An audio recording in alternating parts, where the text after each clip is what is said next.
Assalamualaikum warahmatullahi wabarakatuh. Kawan-kawan sekalian, kembali kita berjumpa di Jejak Semesta 65. Tetap saya berharap bahwa kita semua dalam keadaan sehat walafiat, selalu dalam lindungan Allah Subhanahu wa Ta'ala. Kawan-kawan sekalian, pada kesempatan yang baik ini saya ingin juga hadirkan komentar dari seorang politisi senior dari Yogyakarta, yaitu pernah menjadi pimpinan P3 di Partai Persatuan Pembangunan di Yogyakarta. Ya, sekarang ini mereka mengambil jalan sebagai Pak P3 jalan lurus. Namun yang bersangkutan ternyata juga sudah pindah ke Partai Umat karena mereka selisih dengan pengurus pusat. Ya, pasca Suharto Mono Arfa dikudeta oleh rekannya sendiri sebagai PLT P3, ketua umum P3 hari ini. Nah, dia mengomentari tentang bahwa di P3 itu seperti peposan kosong. Jadi kerangka besarnya sebagai kapalnya itu, tapi muatannya sudah pindah ke Anies, tetapi kapalnya dibawa berkoalisi dengan pihak lain memberi dukungan, tetapi isinya sudah rata-rata berpindah untuk memberi dukungan terhadap Anies Baswedan. Dan hal itu saudara sekalian, saya kira kita sudah lama juga mengikutinya, mantaunya, bahkan banyak sekali kader-kader P3 yang kemudian berkumpul dan sekarang ini mereka juga bersatu, yaitu KIB itu, yaitu kuning hijau biru ya, yang gabung dari merupakan aliansi dari kader-kader Partai Golkar, kader Partai PAN, dan kader P3 yang tidak setuju dengan kebijakan partai mereka, pimpinan partai mereka yang tidak memberi dukungan terhadap Anies tapi memberi dukung kepada calon yang lain. Nah, mereka ini kemudian berkumpul dan memberi dukungan terhadap Anies Baswedan. Nah, salah satu yang memberi komentar adalah mantan tokoh P3 ya, Sukri Fadoli ini, kalau saya tidak salah pernah menjadi ketua umum P3 di Yogyakarta, tokoh lah ya, tokoh P3 di Yogyakarta. Dan dia mengomentari beberapa hal, diantaranya mengatakan jangankan mereka yang tidak sependapat dan sekarang ini mereka sudah berhijrah mendukung Anies habis-habisan. P3, anasir-anasir P3 yang sekarang ini yang mereka sepakat dengan DPP saja itu, mereka dalam hati kecilnya mereka ingin dukung Anies, katanya. Tapi saudara,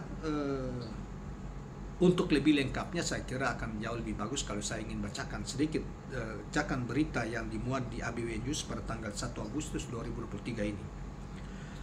Konstituen P3 lebih memilih Anies Baswedan pada Pilpres 2024.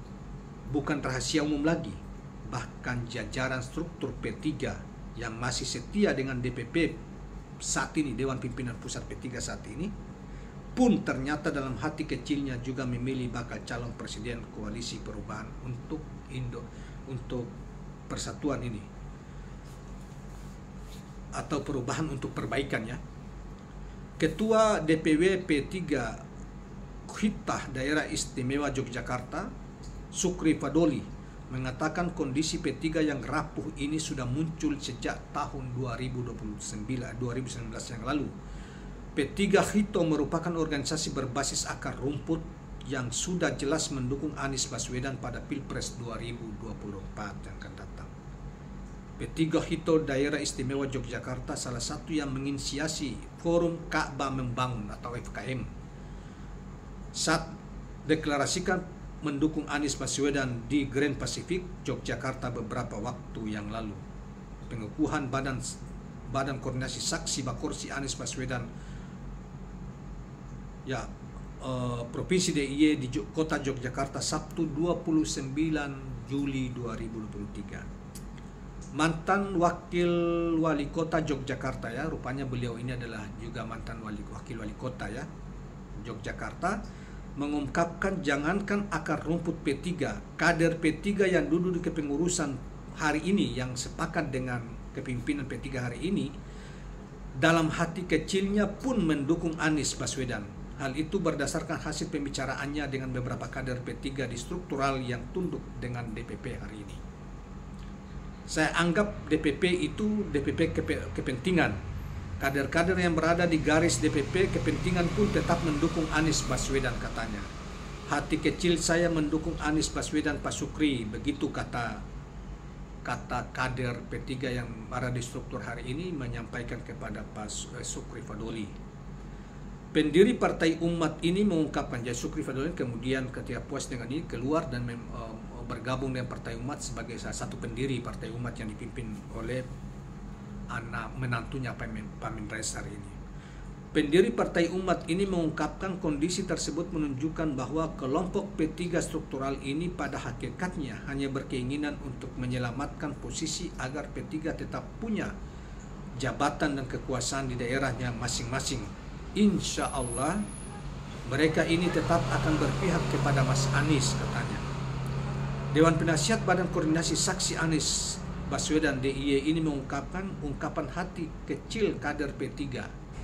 Di struktur ini tidak mungkin diungkapkan secara vulgar. Mereka tidak akan berani menyampaikan ke publik. Dari konsultasi teman-teman yang saat ini menjadi gerbongnya DPP, sesungguhnya hati nuraninya begitu mendukung Anies, tetapi karena masih butuh orientasi jabatan, materi dan kekuasaan, maka dia terpaksa harus ikut ke sana, maksudnya ikut ke mereka. Sukri Fadoli mengungkapkan apa yang dialami kader P3 di struktur ini sebenarnya pernah dialaminya menjelang Pilpres 2019. Sukri mengaku saat menjadi ketua DPW P3 Daerah Istimewa Yogyakarta akan setia dengan DPP, namun untuk urusan Pilpres diberi kebebasan untuk memilih.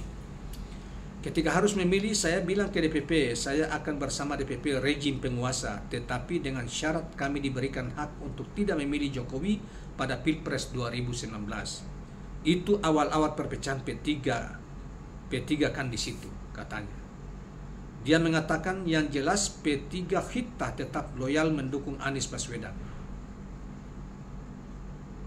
termasuk yang mempelopori deklarasi KIB dukung Anies Baswedan di Yogyakarta. Sebenarnya yang struktural P3 saat ini pun hatinya ke Anies Baswedan, tetapi karena takut pada rejim akhirnya tetap nempel di penguasa. Demikianlah kawan-kawan sekalian apa yang disampaikan oleh mantan ketua umum P3 Sukri Fadoli P3 Yogyakarta, dan sekaligus juga mantan wakil wali kota Yogyakarta, daerah istimewa Yogyakarta. Ini mereka sangat setia dan beliau kesana sebagai pengarah atau penasihat dari Bakorsi, Badan Koordinasi Saksi dari relawan Anies Rashid Baswedan. Nah, oleh kawan-kawan sekalian, saya kira itulah fenomena dari waktu ke waktu yang kita sampaikan di video yang lain. Itu kita katakan bahwa memang gerakan masif yang dilakukan oleh relawan Anies Baswedan ini luar biasa, sampai di pelosok-pelosok seluruh Indonesia, dari berbagai penjuru Indonesia.